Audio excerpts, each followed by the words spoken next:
Sonia Agarwal and welcome back to my channel crazy Kudi. तो मैं हूँ मध्य प्रदेश के बुरहानपुर में। जी हाँ, वही बुरहानपुर जहाँ कभी ताजमहल बनने वाला था। काश आज यहाँ ताजमहल बना होता तो यहाँ की तस्वीर और तकदीर दोनों ही बदल जाती।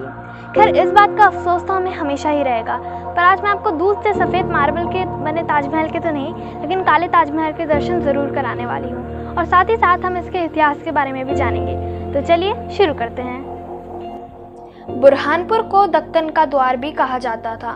इसको 14th सेंचुरी में खानदेश के फारूकी वंश के सुल्तान मलिक अहमद के पुत्र नसीर द्वारा बसाया गया। बुरहानपुर में पहले फारूकी, मराठों व मुगल राजाओं ने समय समय पर शासन किया या सूबेदारी की। 200 साल तक खानदेश की राजधानी रहे बुरहानपुर शहर में अनोखी धरोहरों का खजाना है। इसे देखने व निहारने के लिए देश भर से ही नहीं बल्कि विदेशी पर्यटक भी बड़ी संख्या में आते हैं। काला ताजमहल ताजमहल से भी पहले बनाया गया था और इसे शाहनवाज खान का मकबरा भी कहते हैं। शाहनवाज खान अकबर के मंत्री अब्दुल रहीम खान के बेटे थे। 1619 में ये उन्हीं की याद में बनाया गया था, और क्योंकि ये काले पत्थर से बनाया गया है इसीलिए इसका नाम काला ताजमहल पड़ा। काला ताजमहल बुरहानपुर सिटी के आज़ाद नगर में उतावली नदी के किनारे स्थित है। ये प्राचीन मुगल वास्तुकला की एक सुंदर इमारत है। ये मकबरा काले पत्थरों से बना हुआ है। ये इमारत 16th सेंचुरी की बनी हुई है। ये 2 मंजिला इमारत है। इस इमारत में एक विशाल गुंबद बना हुआ है। इमारत के चारों कोनों पर छोटी छोटी मीनारें बनी हुई हैं। मकबरे का गुंबद और चारों मीनारों को सामने से देखने में हमें ऐसा लगता है कि जैसे हम ताजमहल को ही देख रहे हों। ये भव्य मकबरा उतावली नदी से 34 फुट की ऊंचाई पर स्थित है। ये इमारत एक चौकोर चबूतरे पर खड़ी है जो जमीन से 5 फुट ऊंचा है। चबूतरे की लंबाई 105 फुट और चौड़ाई भी लगभग 105 फुट है।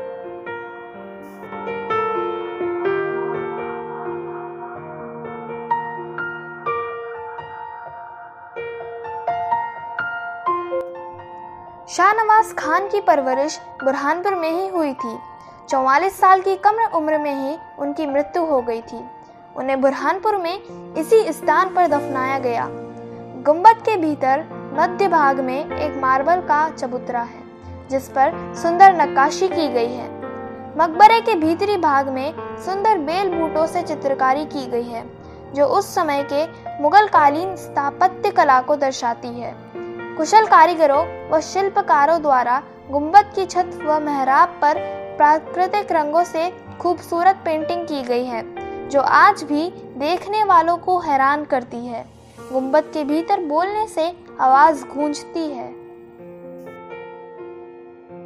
इस मकबरे में जो कारीगरी की गई है वो देखने लायक है। दीवारों पर सफ़ेद और लाल फूलों की कारीगरी हमें हैरानी में डालती है कि उस ज़माने के कारीगर भी अपने काम में कितने माहिर थे, और इतने साल बीत जाने के बाद भी चित्रकारी का रंग अभी तक फीका नहीं पड़ा है।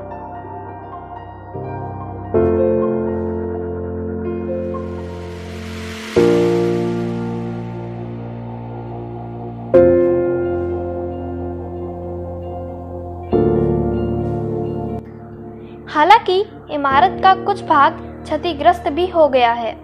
मजबूत काले खंभों पर खड़ी यह इमारत हमें हमारे गौरवशाली इतिहास का अनुभव कराती है। आपने अंदर 2 कब्र देखी, वैसे ही अंदर तहखाने में भी 2 कब्र है। तो चलिए आइए चलते हैं।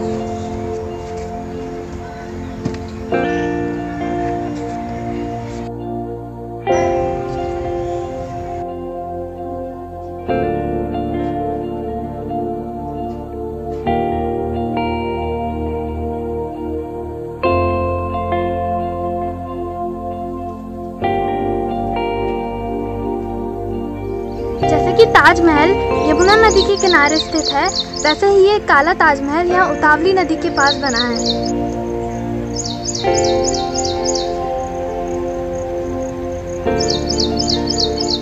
काले ताजमहल के पास ही एक और सुंदर इमारत है जिसे पानदान महल भी कहा जाता है, और शायद इसलिए क्योंकि इसका आकार पानदान जैसा है। लेकिन अब ये थोड़ी खंडर हो चुकी है, और इतिहासकार बताते हैं कि ये शाहनवाज खान की बेटी की कब्र है जो कि मुगल सम्राट शाहजहां की कई बेगमों में से एक है। और इसके अंदर की चित्रकारी भी बहुत ही सुंदर है।